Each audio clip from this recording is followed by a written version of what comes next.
Good evening, everyone. My name is Moises Esparza. I'm the exhibitions manager for the 28th Annual San Diego Latino Film Festival. Thank you so much for joining us tonight for our Q&A with Alonso Llosa, the director of La Restauración. Before I integrate him into the stream, I just want to thank all of you for supporting our festival throughout all these years and for supporting us on a virtual platform. The way the festival works is that there's extended access periods for films of about 4 hours. So if a film starts, let's say, at 7, it'll be available to start watching until 11.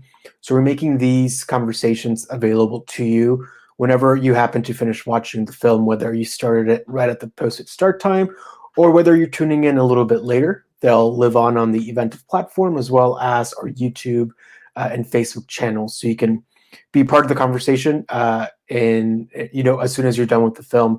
If you are tuning in live now, feel free to leave comments or questions for our guest, and I'll put him on screen as a lower third.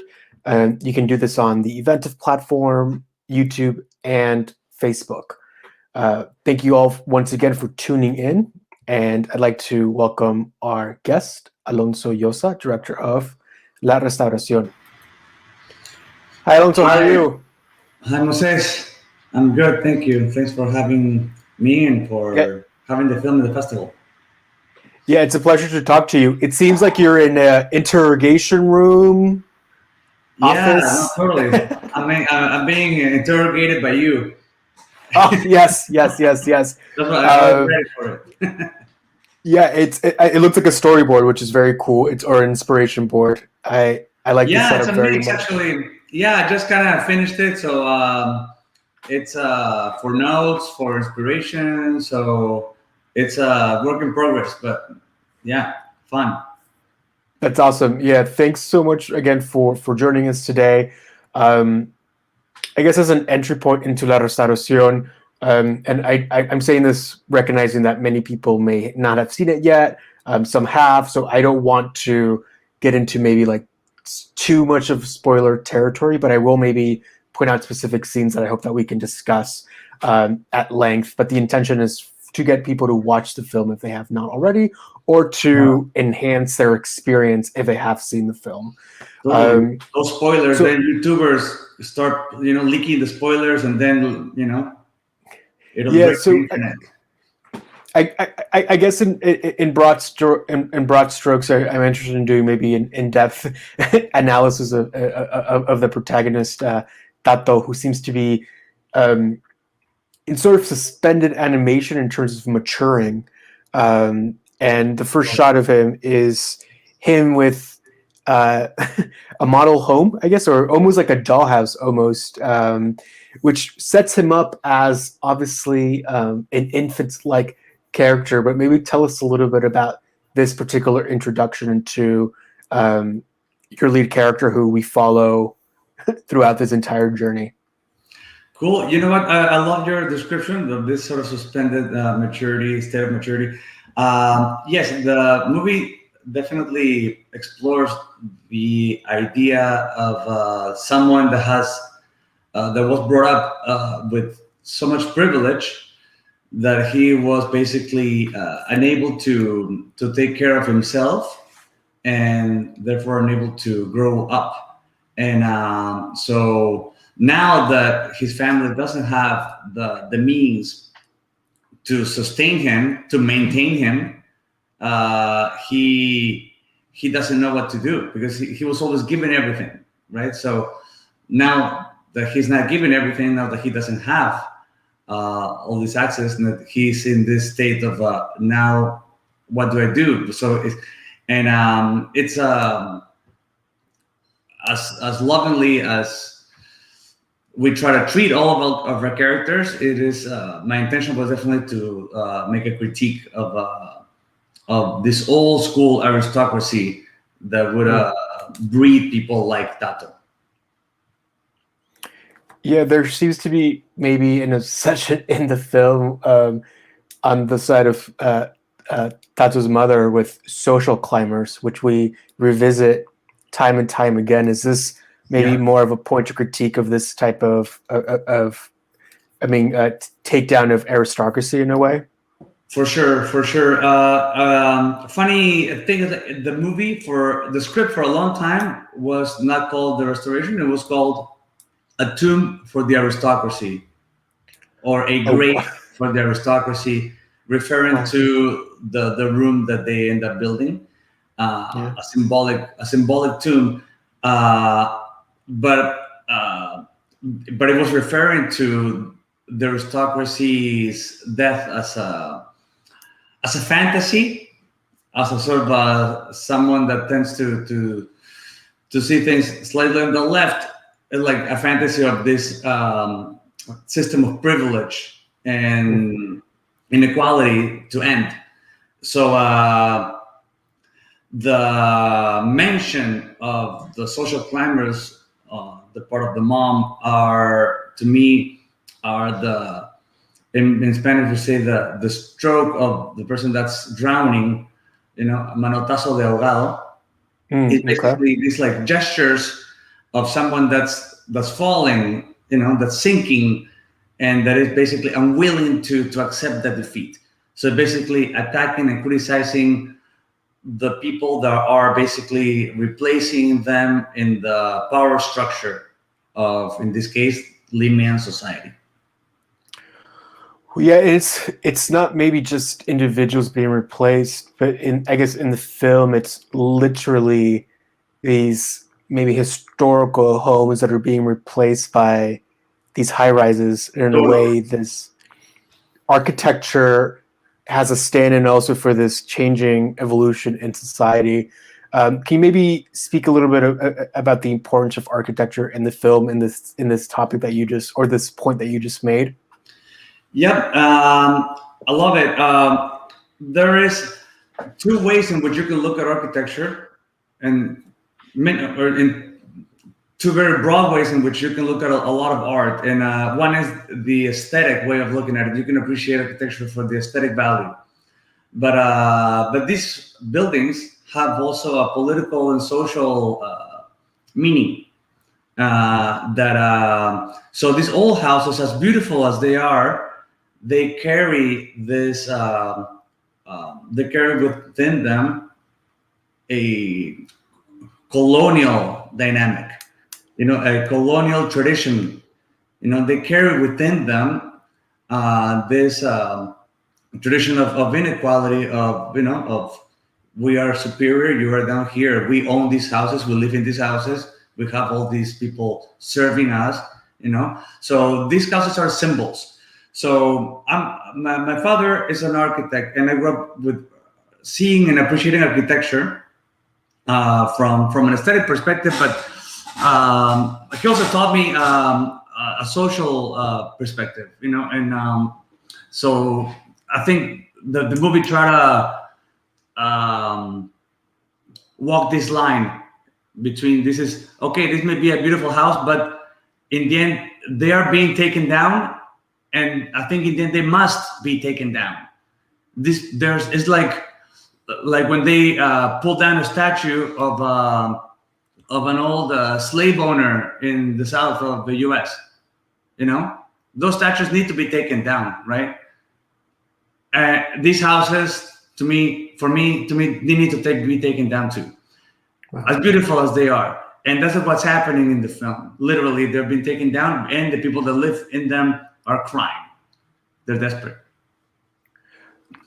Maybe if we could take a step back and maybe look at the film through the lens of a sensibility or modality or genre, a dark comedy maybe lens.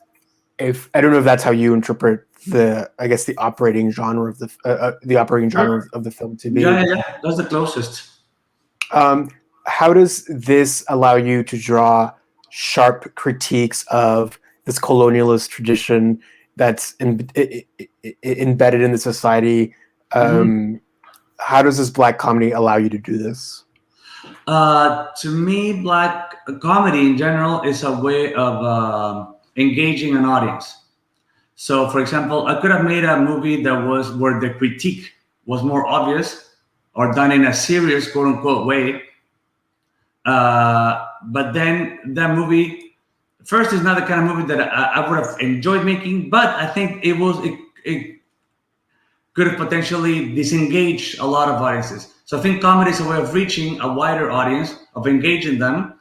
And then while you do that, you have the audience attention, you have them entertained in room, you throw ideas in there. And I think, so it's not I don't think it would be, like in,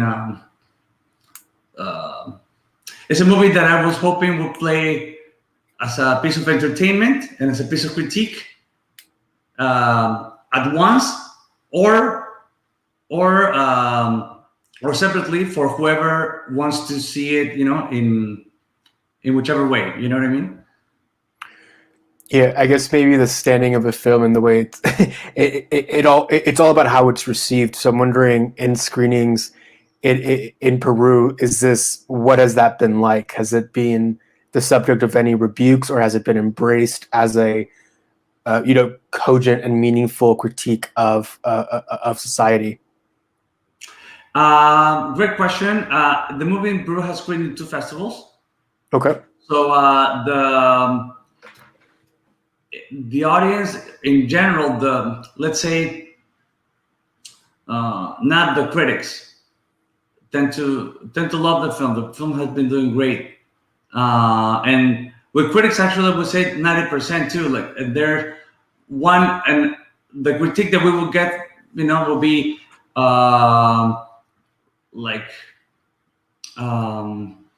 it's not serious enough, or the way it is made, or it is told from the perspective of the white people, and therefore it is, the movie itself could potentially fall into its own critique of imperialism or colonialism. I think I didn't grow up in a house like that, but I grew up in a circle where I was able to witness dynamics that were like that. So to me, making the movie felt honest in a way. For example, there's a tendency in Peru, and I think in Latin America in general, to make a movie that makes a social critique to be told from the perspective of the people that lack power. A lot of minorities, indigenous people. It's almost a cliche, right? I'm not gonna tell the story of an indigenous person not having known that experience. I don't wanna assume that I know that experience by making a film like that. The experience of people like the ones and the Restoration are people that I know, and I was to me to make a critique from the inside. That's, I think, maybe a valuable point to make, that maybe making a film about an experience that you know nothing about might be extractive and exploitative in a way, perhaps. Perhaps Um, I think there are ways to do it. There are people that have done it in very sensitive ways, so it is possible. It is right. possible. With the if you strike that delicate tone, that and this is the story I had to tell. This is the story I that was in me, and needed to make. Yeah, it's interesting that this sharp critique is composed. It's essentially the conflict between mother and son, and their dynamic provides a lot of the conflict in the film. Um, Tell us about that particular framing of maybe the story being anchored, or the film being anchored by this dynamic. Sure. Well, that is first a dynamic that I know, that I understand personally. Not like that. I made for the sake of the drama and the comedy. I made that relationship very extreme. But there's some of the emotions there are emotions that I understand and that I have witnessed to in my family. Different members of my family, not just my own mother relationship, but other members of my and friends. So and there's a critique also that I don't know if it's clear about how it's a Latin American way of raising male children. I think a lot of times male children are considered princes in a way that not even in aristocratic or rich families like Tatos, but even in less well-off families where the male is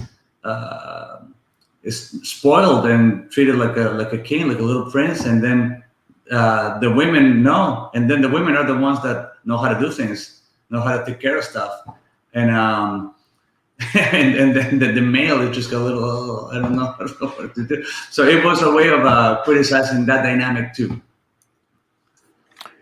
Yeah, it's a fascinating dynamic in that it does not stay stagnant throughout the film. There's, I guess, one particular scene that I do want to speak about maybe a little bit more explicitly, that maybe speaks to this maybe takedown of this celebrated like male figure or celebrated male figure. Is there's a scene where where Tato sees himself Oh in a yeah, reflection of urine, yeah, which was definitely a scene that, or a shot that really, it didn't take me out of the film. It just made me connect the pieces a little bit more. So maybe talk about this urine reflection that we see in the film. yeah. I think like it's one of those things that those images or moments that were uh, it came up as an opportunity, as an idea, and it felt right, like at a gut level. This somehow, we can mention that the mother's urine. I think he that's where he came from, and this is also he's part of this. Uh, it's not extra, but this is the fluid that came out of the mother. That's like something to be discarded, and he's seeing himself in this residue that's dirty, and so it connected them at a extremely visceral level. This the way they're united, like umbilically. Yeah, Um, I'm curious about the decision to include that right after maybe one of the moments where they there is care and love on display between the characters. Like, why is that? Maybe I don't think the punchline is the right word, but why is that the result of this? Because Right it was before, false. Because the care that happened right before was based on a lie. yeah, So and then the reflection is him seeing himself and facing this what he had done. You know, this guilt of what he had done, this lie. So it was, I needed to counterpoint that this care, this little moment of connection between the two is false. Boom, here he needs to face that it's false, and that I think it's the moment where he starts to change. right. His turning point. Mm-hmm. I think you mentioned you grew up with architecture. I found the set design of the mother's room, which becomes kind of focal point of the lie that the story tells. Mm-hmm. I'm guessing it's representative of these historical buildings that you spoke about early. But how did you go about recreating that authentically? Was this movie filmed at one of like an actual historical home in Peru? In many ways, but not, we were not going for like some sort of documentary authenticity. The house needed to feel a certain way. It needed to like capture how it felt to be in this house, and what this mother is like. This is her space. This is her throne. The bed. Her bedroom is like this sort of intimate. This is her quarters in which she has power, right? So we needed to create that sense. She's the queen there. So those were more the ideas we were trying to capture. The production designer Renzo Bazan drew from some Spanish films, which makes sense because this colonial tradition is directly Spanish. So I think he did a wonderful job. I mean, he put so much care in making this room feel right, and I think that's probably the location where that was the most sort of elaborate, that took the most work to do. Yeah. Stepping back a minute from the film, perhaps, I'm curious to know about your personal philosophies as a filmmaker. Maybe it's a thesis statement almost, and how maybe this film is representative of your intentions as an artist. Wow, these are deep questions, Moises. You can go back to it. No, I mean, that's kind of hard to answer because a lot of times you don't go about making a film with a pre-established philosophy, or a very specific sort of agenda. But I don't know. I think on the one hand, this what I mentioned earlier. I think a way of I see film as a way of posing questions and making people ask themselves questions about the world in which they live, and but not do it in a way that is that can disengage them. And I think engaging an audience, if you want to talk about issues, I would like to reach as many people as possible. So those questions are asked for as many people as possible. So comedy for me is a way to do that. Personally, I enjoy dark comedy. The way I see the world, I tend to see the irony. I tend to see the contradictions that are funny, and so it's a reflection of how I learned to engage with the world since I was little. And from pain. I think a lot of times, there were painful situations that in the end made me kind of like look at the world some way. And it was a great way of coping, and eventually became part of who I am. And thinking, if you were to translate that into a philosophy, I think making movies is, I think, a reflection of who you are. Your movies are a reflection of who you are, of how you see the world. And if somebody watches my film and says that film feels like you, to me, that's like some sort of an achievement, in the sense that the movie that I made then feels honest. So that is, I guess, like, honesty in your filmmaking, number one. And artistically, I'm interested in hybrid tones. Like, I'm interested in mixing tones, because that's how I experience life too. Like, there's a moment that could be horrific, but then immediately you can laugh because you realize that something is like absurd, after that. So, and then you can go to like really sentimental, emotional moments. So I think life is mixed with these tones, and like we're used to seeing genres or movies that have one single tone, for example. And so that's one of the things I've been trying to explore since my shorts. Actually, this sort of hybrid mixed tones. And I think we see it more and more in movies. The more TV shows, even, I think mixed and hybrid tones are becoming more accessible. And which is good. I enjoy that. I love exploration in tones and like sensibilities in film, and I think your film is so, I guess, expressive in the tone, in the visuals, in the acting, that I like the ride it took me on, and I like that it ended on a almost melancholic note, to be perfectly honest. Yeah. It's probably one of the most the most enjoyable things that I found about the film, to be honest. Cool. We have a comment from someone who's listening. I'm gonna put it on the screen. Cool. So Luis Martinez, incredible score, like a mix of an 80s with modern vibe. Loved the movie. Oh, cool. Thank you, Luis. Good stuff.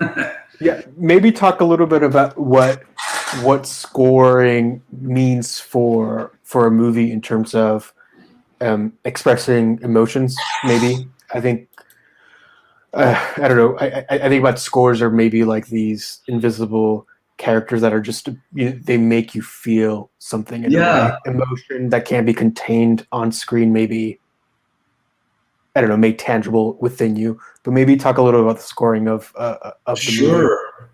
I love music. I play guitar, and I was sort of a frustrated musician, and so I'm very involved in the score. And I think the score, I like it to have a dominant presence in the movie.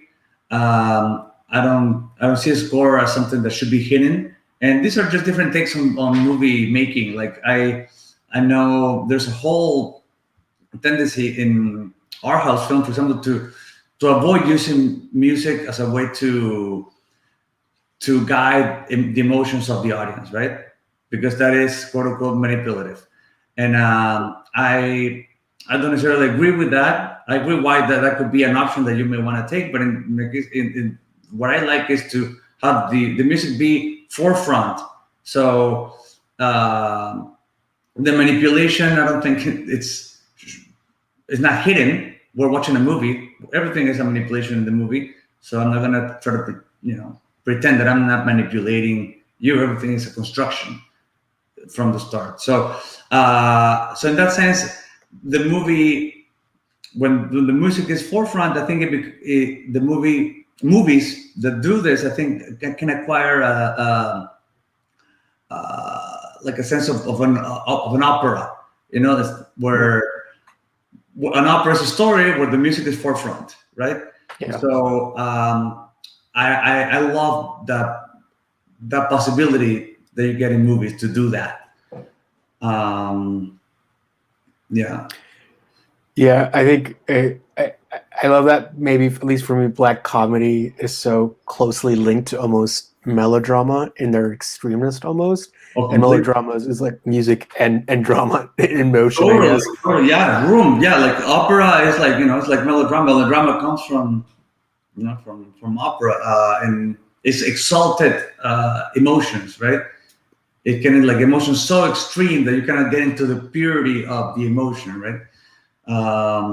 So it's not about subtlety necessarily, but you're talking about stuff and you're feeling things, and it's real because these conflicts are real. They connect, people connect with them. And also maybe in the last moments we have here today, maybe talk a little bit about what what you have coming down the pipeline for you in terms of projects. If you're working on anything right now, if how Mhm. you've stayed creative during this difficult pandemic time, Yeah. whatever you can share with us about maybe your creative process and what's coming up for you.